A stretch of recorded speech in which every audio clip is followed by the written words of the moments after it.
Oh wow, look at this. The thing that inspired us about having the loft done was that this house was built in 2000, and it was only a few years later that the insulation depth advice was changed by the government, and you actually needed a lot more than we had.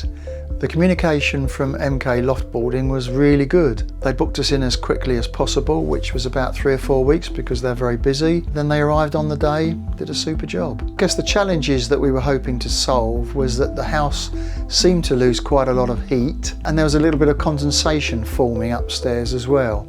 So we needed insulation laying and some roof dividers put in as well, which the team did.